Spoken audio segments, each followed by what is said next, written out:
Buenos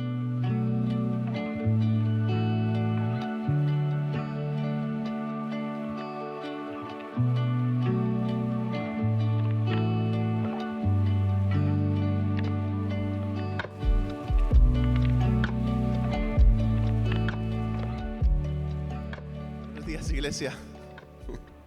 Buenos días. Ya 18 de enero, ya no voy a volver a repetir feliz año nuevo, bendecido, santificado, etc. En lugar de decir eso, puedo afirmar que estamos teniendo un buen inicio de año, un santificado inicio de año. ¿Por qué?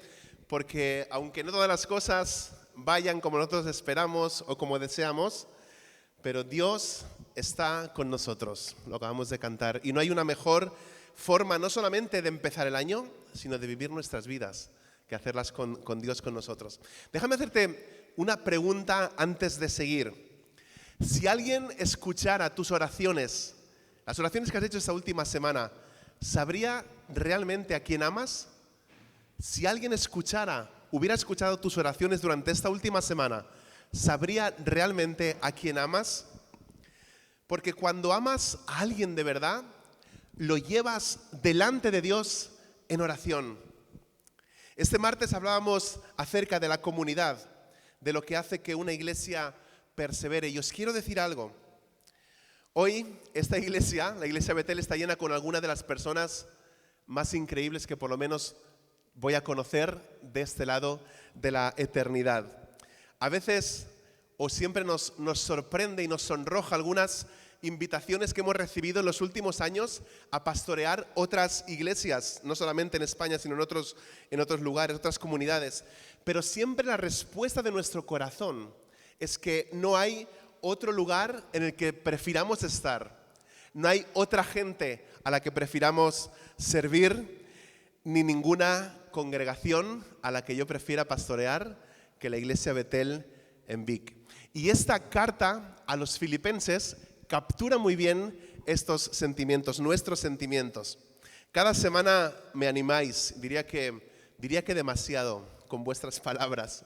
De hecho, a veces tanto amor en el ambiente me hace sospechar y me pone así un poco como extraño o incómodo, pero siempre aprovecho esas oportunidades para decir: yo también te quiero mucho, yo también os quiero un montón y me hacéis muy feliz siendo el pastor de una iglesia que ama a Dios, que ama a las personas y que ama la predicación de la palabra de Dios.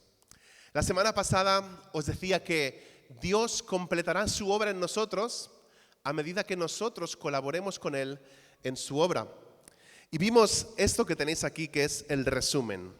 Vimos que somos siervos y santos, vimos que estamos posicionados en un lugar para sus propósitos, que se nos ha concedido gracia y paz, que podemos tener alegría, gozo, gracias a Jesús, que somos compañeros en el ministerio, en el Evangelio, y que todos estamos en proceso.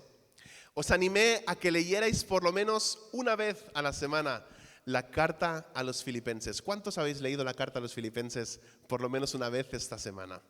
Puedes levantar tu mano que no se está grabando, o sea, no estáis de este lado y nos tiene que dar vergüenza si no lo habéis hecho. Pero ¿cuántos lo habéis hecho? Algunos muchos lo habéis hecho, ¿no? Está bien, ¿no? Sé que unos cuantos lo habéis hecho, porque me ha encantado ver cómo durante la semana ibais poniendo versículos en vuestro estado de WhatsApp, en Instagram, etc. Y bueno, a lo mejor en las próximas semanas hago una recopilación de las publicaciones que habéis hecho en vuestro estado o en otros lugares hablando acerca de los filipenses. Vamos al texto, ¿vale? Filipenses capítulo 1, versículos del 7 al 11. Filipenses 1 del 7 al 11. Dice así la palabra de Dios. Es justo que yo piense así de todos vosotros, porque os llevo en el corazón. Pues ya sea que me encuentre preso o defendiendo y confirmando el Evangelio, todos vosotros participáis conmigo de la gracia que Dios me ha dado. Dios es testigo de cuántos quiero a todos con el entrañable amor de Cristo Jesús.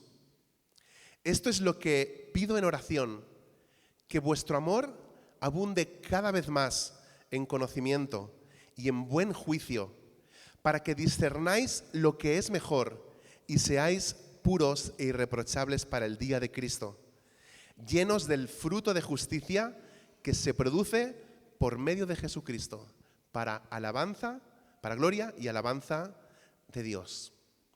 Como os decía, lo cierto es que cuando amas a alguien, lo levantas o lo llevas en oración.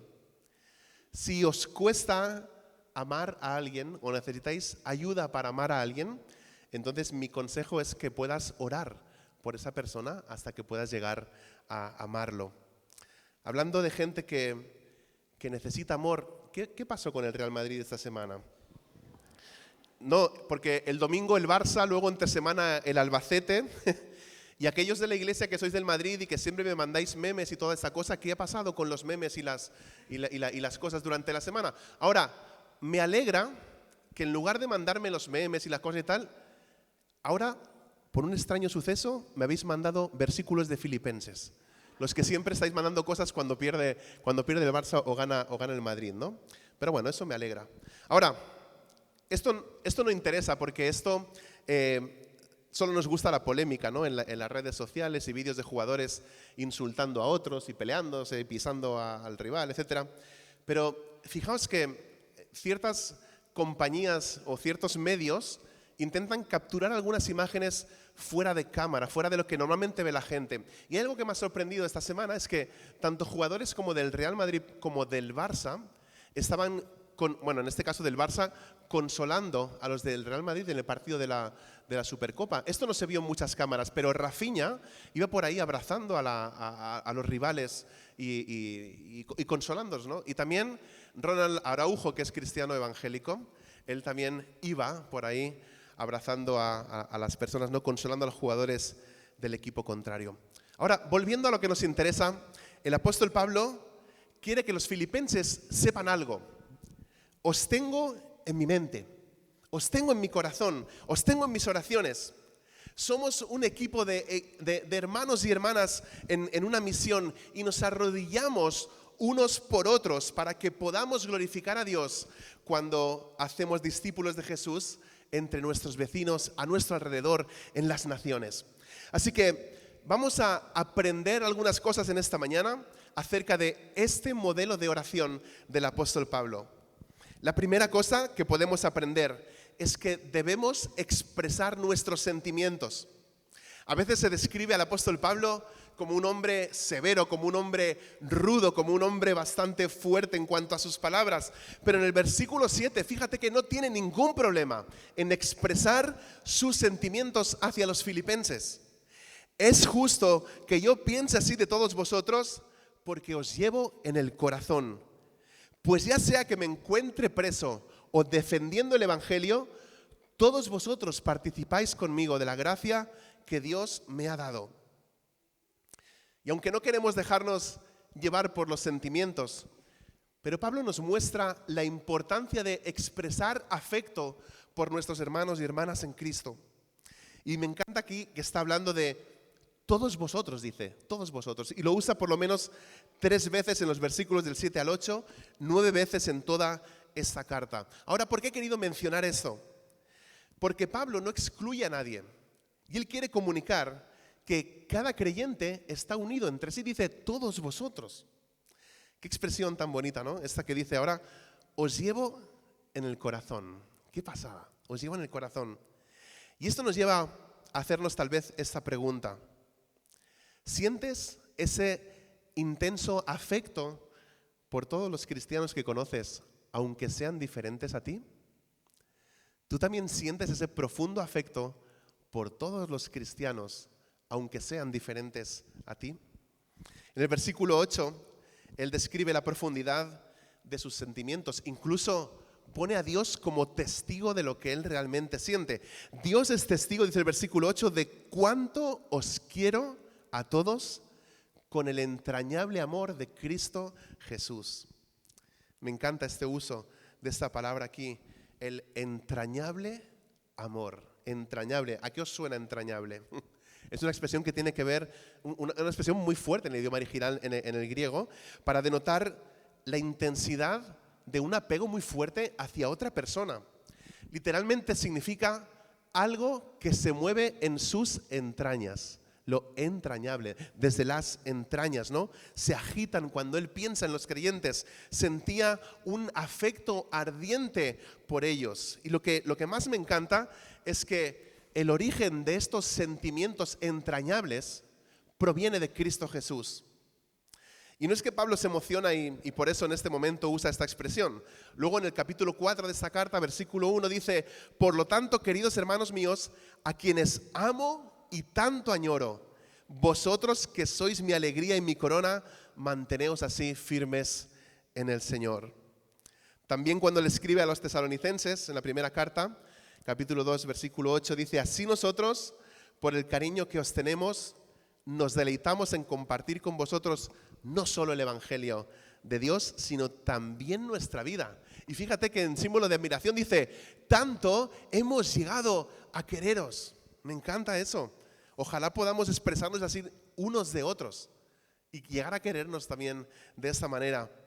En 2 de Corintios 7:3, el apóstol Pablo dice: no digo esto para condenaros. Ya os he dicho, porque antes les eché un poquito de bronca, ¿no? en los versículos anteriores, y dice: no digo esto para condenaros. Yo ya os he dicho que tenéis un lugar tan amplio en nuestro corazón que con vosotros viviríamos o moriríamos. Él iba a poner con vosotros a muerte.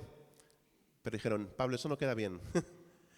Con vosotros moriríamos o viviríamos. ¿Viviríamos o moriríamos?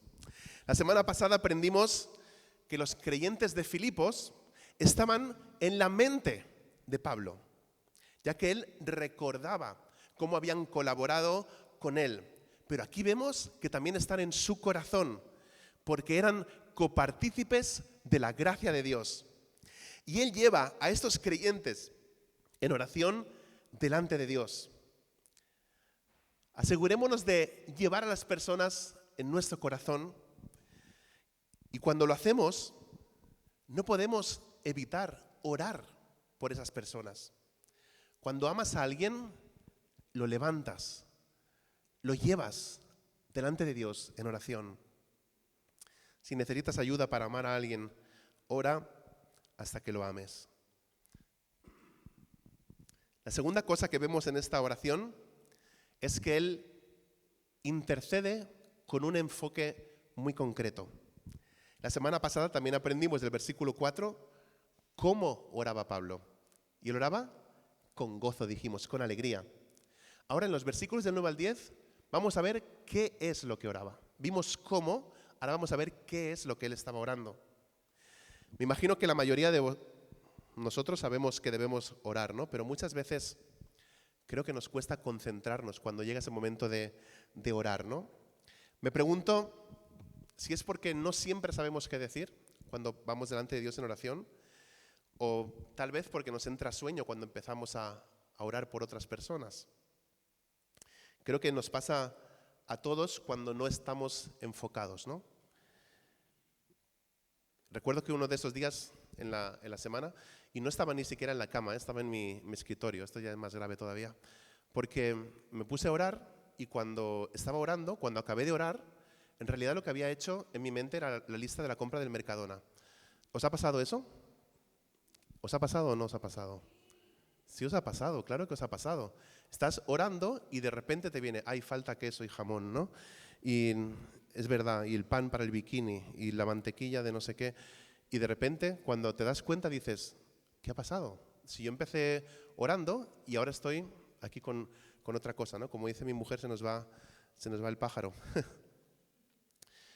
Una mujer se acercó algo tímida a su pastor después de un servicio y le dijo: espero que no te hayas tomado mal que mi marido se haya levantado a media predicación y se haya marchado.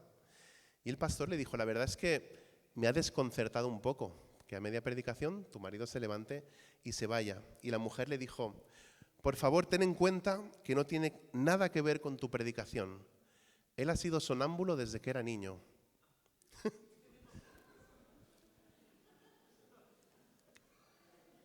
Ya, ahora lo habéis pillado, con efecto retardado. Es que con solo mencionar la oración o la predicación, hay gente que ya empieza a bostezar. Aquí, no, aquí con nosotros, o sea, hoy. No me refiero a un caso hipotético. O sea, antes de empezar, veo, en la alabanza no. Pero cuando llega este momento, a algunos les entra esas cuestiones, ¿no? Creo que nos pasa a todos, nos entra sueño cuando oramos. Les pasaba también a los discípulos que estaban con Jesús. Les pasó la noche más importante de la vida de Jesús por 3 veces, pero eso no es la excusa para que nosotros hagamos lo mismo, ¿no? Hay ejemplos de imitar y ejemplos que no. Eso no hay que imitarlo. Creo que sería bueno tal vez empezar nuestro tiempo de oración orando al Señor, diciéndole, ayúdame, Padre, a mantener la atención de mi mente y despierta también el afecto de mi corazón. La intercesión de Pablo se centra en cuatro peticiones principales relacionadas con el crecimiento del creyente.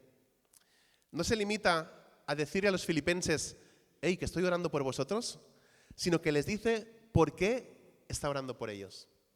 Así que, si quieres animar a alguien, dile que estás orando y también dile cuál es el motivo concreto por el que estás orando.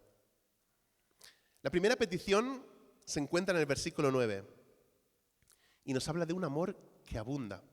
Dice el versículo 9, esto es lo que pido en oración, que vuestro amor abunde cada vez más. Creo que a partir de aquí no puse ya ninguna slide, así que los de multimedia podéis dormiros si queréis este rato hasta el final. Ya no hay más versículos para pasar, ¿vale? Solo los voy a mencionar. Versículo 9, esto es lo que pido en oración, que vuestro amor abunde cada vez más, que abunde, que exceda, que sobrepase, que sobresalga, hasta que sobre, ¿qué más? Sinónimos, no me estáis ayudando hoy. Bueno, la imagen que tenemos aquí es la de un río que está desbordado, eso es lo que significa, o un vaso de agua lleno hasta rebosar, o una cascada que nunca se detiene. Y me encanta cómo usa las palabras cada vez más para explicar la intensidad del afecto que él siente por los filipenses. Cuando te encuentres luchando en tus oraciones, pídele a Dios que te conceda un amor ilimitado, amor abundante por aquellos por quienes estás orando en ese momento. Esta palabra para amor es la palabra que muchos conocéis, una palabra en griego que se utiliza muchas veces o la hemos escuchado un montón de veces, y es la palabra ágape, que nos habla del amor incondicional que viene solamente de Dios. Dice en 1 de Juan 4:7, queridos hermanos, amémonos los unos a los otros, porque el amor viene de Dios, y todo el que ama ha nacido de Él y lo conoce. No hay cristianismo sin amor. No hay cristianismo sin amor. A veces hay personas que se acercan y me dicen, Pablo, ¿qué puedo hacer? Porque hay esta persona, hay este creyente y no lo trago. Me cae fatal, no quiero ni verlo. Si pudiera, no, pero ¿te ha hecho algo? No, es que solo de verlo ya no me cae bien. Y yo, ¿qué puedes decir en cuanto a eso? ¿Qué le podemos decir a esta persona? Ora, pero ora por ti. Ora por ti para que Dios ponga ese amor en ti. Porque no existe tal cosa como aborrezco a este que es mi hermano. Porque dice también en esa carta de Juan que el que aborrece a su hermano es que no ha conocido a Dios. Porque no hay cristianismo sin amor. Así que oremos para que nuestro propio amor se derrame y se extienda sobre todos los cristianos que nosotros conocemos. Una forma de medir nuestro crecimiento en el amor es preguntarnos si este año que acabamos de empezar estamos siendo más amorosos que el año pasado. Si este año, estos pocos días que llevamos del año, estamos siendo más amorosos que el año pasado. Por la gracia y por ayuda de Dios, yo quiero amar más profundamente a las personas a medida que me hago un poco más mayor. Desgraciadamente, a medida que nos envejecemos, a menudo contraemos una enfermedad llamada el endurecimiento de las categorías. Es decir, en lugar de ser más amorosos, a menudo caemos en el juicio y en el legalismo. En otras palabras, el amor es un verbo. El amor es un verbo, lo que significa que está orientado a la acción. Lo vemos en 1 Corintios 13, del 4 al 7, aunque este pasaje se utiliza en muchas bodas, y creo que por una buena razón, y se puede seguir usando, pero estas palabras no están pensadas para una boda. Estas palabras en 1 Corintios 13 están puestas en medio de una carta en la que Pablo está echando tremendo broncón a los hermanos, porque principalmente una de las cosas que más les falta es el amor por los demás, el amor por los creyentes. Y entonces viene Pablo y les dice, 1 Corintios 13, versículos del 4 al 7, el amor es paciente, el amor es bondadoso, el amor no es envidioso, ni jactancioso, ni orgulloso, no se comporta con rudeza, no es egoísta, no se enoja fácilmente, no guarda rencor. El amor no se deleita en la maldad, sino que se regocija en la verdad. Todo lo disculpa, todo lo cree, todo lo espera, todo lo soporta. Esto a lo mejor lo dejamos para ver en profundidad para el próximo encuentro de matrimonios que tengamos en primavera o por ahí, pero alguien me preguntó, y no hace mucho tiempo, ¿tú te acuerdas de todos los errores que ha cometido Dulce? ¿Tú te acuerdas de todos los errores que ha cometido Dulce? Y le digo, la verdad es que no recuerdo ninguno. Y me dicen, no te creo. De alguno te tienes que acordar. Y os prometo que no. De sus errores no me acuerdo. De sus errores contra mí no me acuerdo. Yo la amo y he perdonado lo que tenga que perdonar, ¿no? No me acuerdo de esas cosas del pasado. Otra cosa es cuando arrancó la puerta del coche en el parking, ¿vale? Pero eso es otra cosa. Eso es algo que le ha hecho al coche, que al final el coche, ¿qué importa? El coche da igual, es algo material. Si piensas en que el coche es algo más, vas mal. El coche son 4 ruedas y un volante que te ayuda a llevarte a los sitios de una forma más fácil. Pero hay hombres sobre todo, cuidan más el coche que a su mujer. Estáis mal, de verdad. Si alguien me tuviera que juzgar a mí, según cómo está mi coche, cuido a mi mujer, vamos mal. Porque la mayoría de las rascadas las ha hecho ella. Bueno, yo descubrí también este misterio, que es algo espiritual que no llegamos a comprender. Las columnas de los parkings se mueven, ¿vale? Pero eso es otra historia que ya veremos en otro momento, ¿vale? Pero fijaos que sucede algo. El hecho de amar a los demás, no se da en nosotros de una forma natural, ni a nosotros ni a los demás. Por eso necesitamos orar para que el amor abunde. Necesitamos poner en práctica el amor. Pablo oró algo similar en 1 de Tesalonicenses, capítulo 3, versículo 12. Que el Señor os haga crecer para que os améis más y más unos a otros y a todos, tal como nosotros os amamos a vosotros. Me encantó hace muchos años, cuando estábamos pastoreando otra iglesia y estábamos recibiendo un taller de matrimonios precisamente con algunas personas que conocéis, Esther Martínez y Eduardo Brasier. Estábamos con ellos recibiendo ese taller y una de las personas que participaba en el taller contó que ella tenía en la nevera de su casa esta oración ahí pegada, ¿no? Y que siempre oraba de esta manera por su marido que no era creyente. Ella tenía esto ahí puesto. Y mi oración es que Eduardo tenga un amor que abunde cada vez más. Eso estaba ahí en la nevera de su casa. Y mi oración es que Eduardo tenga un amor que abunde cada vez más. Y Dios contestó la oración de esta mujer. El marido no era creyente. El marido, hasta donde yo sé, no se llegó a convertir. Pero la relación de matrimonio se restauró y pudieron tener una buena relación, una buena reconciliación. Ahora, la siguiente manera de orar es pedirle a Dios que dé conocimiento a la gente, que aumente el conocimiento. A través de toda la Biblia encontramos la invitación para crecer en conocimiento, en el conocimiento de Jesús. Por ejemplo, encontramos esto en 2 de Pedro 3:18. Dice, más bien, creced en la gracia y en el conocimiento de nuestro Señor y Salvador Jesucristo. A Él sea la gloria, ahora y para siempre. Amén. Pidamos a Dios que haga crecer a las personas en el conocimiento de Cristo y que lleguen a conocerlo más íntimamente. Como también dice Pablo en Filipenses 3:10, experimentar y lleguemos a experimentar el poder que Jesús mismo, que se manifestó en su resurrección. También hablaba el martes con alguien de esto, pero ya os digo que por la edad no me acuerdo con quién era, pero sé que era el martes y era aquí, pero no recuerdo exactamente con qué persona.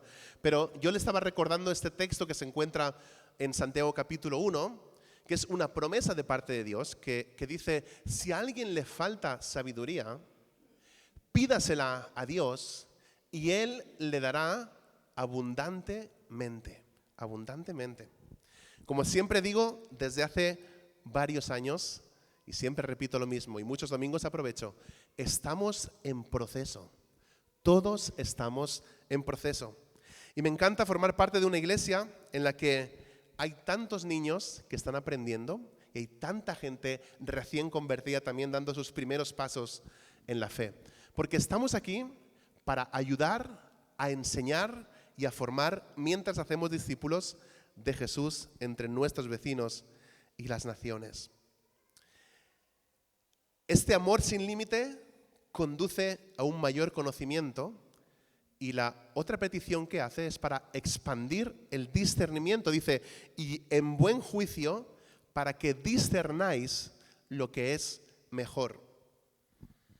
Todos necesitamos sabiduría, no solamente para discernir la diferencia entre lo bueno o lo que es malo y lo que es excelente, sino también para saber cómo elegir entre lo bueno, lo mejor y lo óptimo.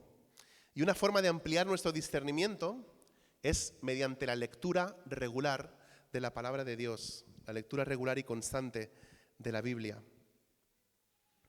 Hebreos capítulo 5, versículo 14, dice, en cambio, el alimento sólido es para los adultos, para los que tienen la capacidad de distinguir entre lo bueno y lo malo, pues han ejercitado su facultad de percepción espiritual. La percepción espiritual, el discernimiento.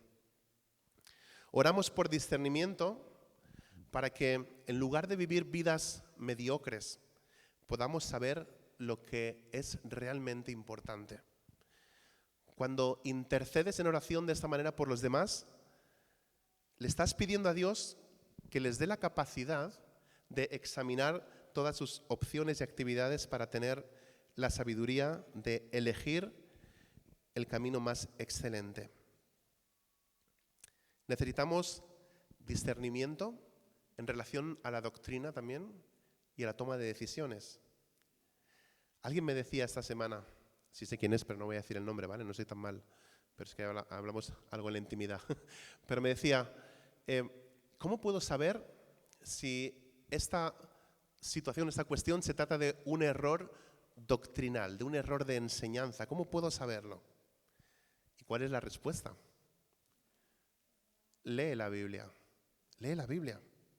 estudia la Biblia, medita la Biblia.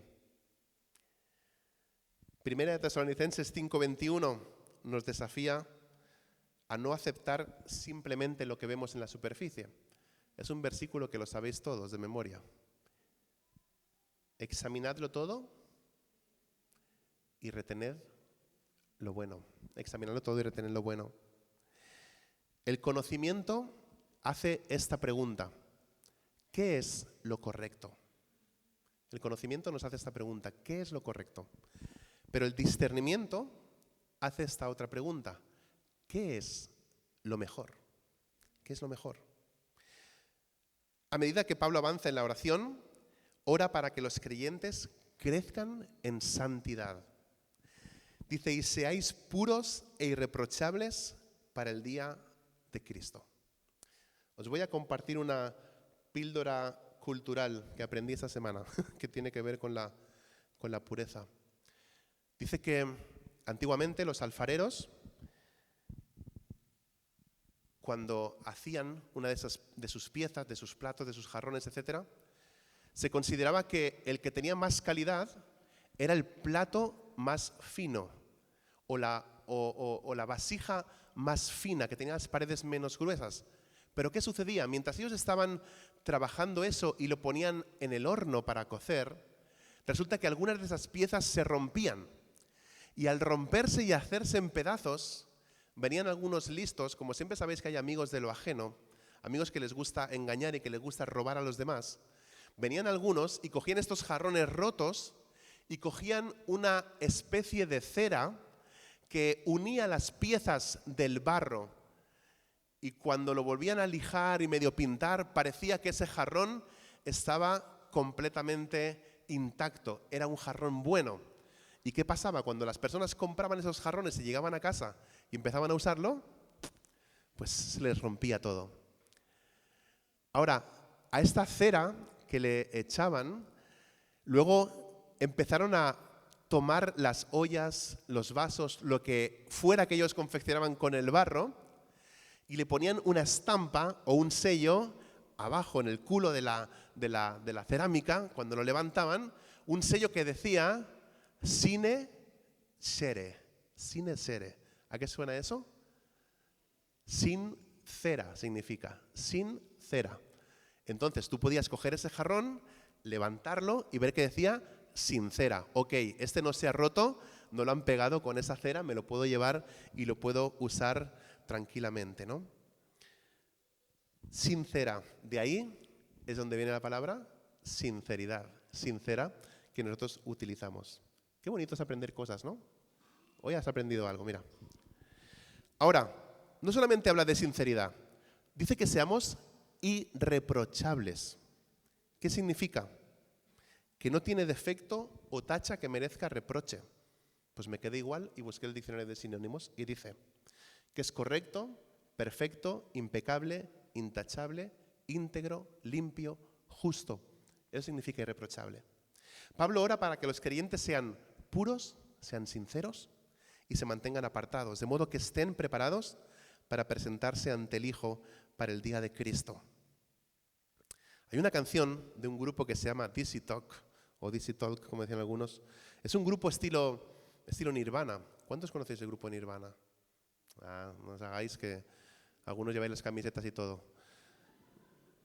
El grupo este de Nirvana a mí me encantaba, pero a mis padres no. Entonces, me dijeron, ¿no puedes escuchar otra cosa? Bueno, pues apareció este grupo americano que se llama Dizzy Talk, que el estilo de la música sonaba como Nirvana, pero eran con letras cristianas y me gustó mucho. Y hay una canción, hay el coro de una canción que se llama What If I Stumble.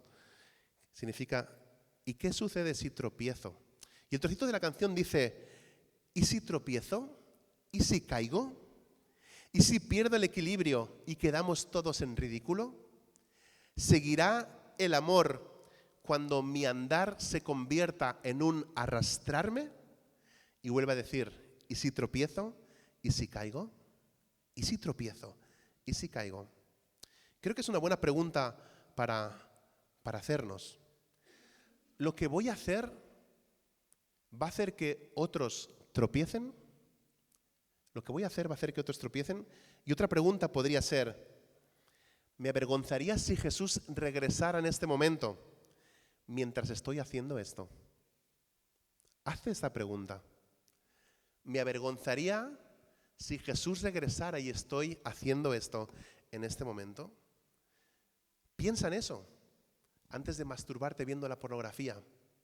Estás ahí haciendo esas guarradas y ¿qué pasaría si Jesús viniera en ese mismo momento? ¿O qué pasaría si Jesús viene en el momento en el que estás haciendo una venta fraudulenta y engañando a un cliente para ganar 3 veces más lo que deberías ganar? ¿Qué pasa si Jesús viene en ese mismo momento? Cuando amas a alguien, lo llevas y lo levantas en oración delante de Dios. Y si necesitas ayuda para amar a alguien, ora hasta que lo ames. Y por último, Pablo tiene la expectativa de dos resultados de su intercesión. Por si alguno no lo está pillando, interceder es orar en favor de alguien, orar por otros. Pablo tiene la expectativa de dos resultados por su intercesión. Dice, el primero, escuchad la primera parte del versículo 11. Dice, llenos del fruto de justicia que se produce por medio de Jesucristo. Es decir, el primer fruto que espera es que podamos vivir una vida llena de una manera correcta. ¿Cuándo fue la última vez que oraste de esta manera? ¿Cuándo fue la última vez que oramos para que esa persona llevara mucho fruto de justicia? Creo que yo nunca he orado de esa manera. ¿Vosotros sí? ¿Cuándo hemos orado así? Que tal persona esté llena de este fruto. Para algunos de nosotros es tal vez difícil o no lo hacemos porque a veces podemos sentir envidia de lo que Dios hace en la vida de los demás. Quizá en secreto deseamos que otros fracasen solamente para que nosotros quedemos mejor. Pero fíjate que Pablo no lo veía de esta manera. Él oraba con pasión para que el fruto se formara y madurara en la vida de los creyentes de Filipos. Porque como dijo Jesús en Mateo 7:16, por sus frutos los conoceréis. Ahora, ¿de qué fruto estamos hablando? ¿De qué habla Jesús ahí? ¿De que por sus frutos los conoceremos? Está hablando del fruto de la justicia, que es el resultado o el producto de permanecer conectados a Cristo. Como seguidores de Jesús, estamos llamados a dar fruto y a dar mucho fruto. Pero si nos desconectamos de la vid, que es Jesús, nunca vamos a estar bien. Así que puedes orar por esto de una manera muy, muy sencilla. Padre, llena a esta persona, X, y pones ahí el nombre, para que florezca y dé fruto. A mí me encantaría que orarais así por mí. Padre, te pido que llenes a Pablo para que florezca y dé fruto. La segunda expectativa es dar la gloria a Dios. Cuando oramos, nuestro objetivo siempre tiene que ser dar la gloria a Dios, mientras alabamos la fama de su glorioso nombre, tal y como vemos ya en la última parte del versículo 11.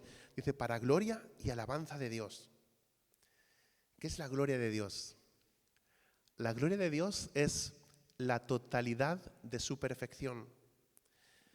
Cuando recuperamos su asombro, cuando recuperamos su maravilla, no podemos evitar adorarlo. Y cuando vemos crecimiento, le damos gloria a Dios, porque Él es la fuente de ese crecimiento. Me encanta ver esta oración del apóstol Pablo como una oración que tiene una secuencia, ¿no? En Juan 15:8, Jesús deja claro que el fruto espiritual viene a través de Jesucristo, y viene a través de Jesucristo que da gloria a Dios. Dice Jesús, mi Padre es glorificado si dais mucho fruto, mostrando así que sois mis discípulos. El Salmo 115 declara, la gloria, Señor, no es para nosotros, sino para tu nombre, por tu amor y tu verdad. ¿Qué es lo que he compartido en el día de hoy? Os lo dejo ahora sí en la pantalla. Solamente 3 cosas. Una, que expresemos nuestros sentimientos.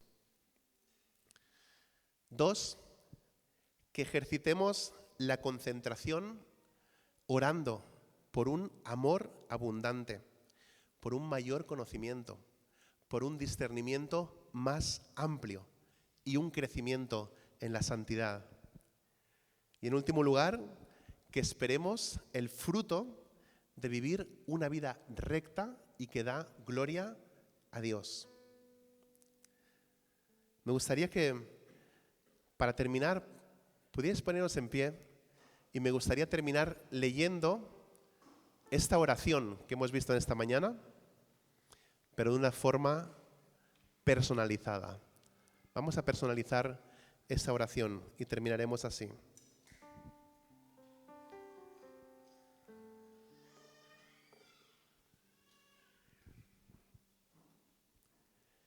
Esto es lo que pido en oración.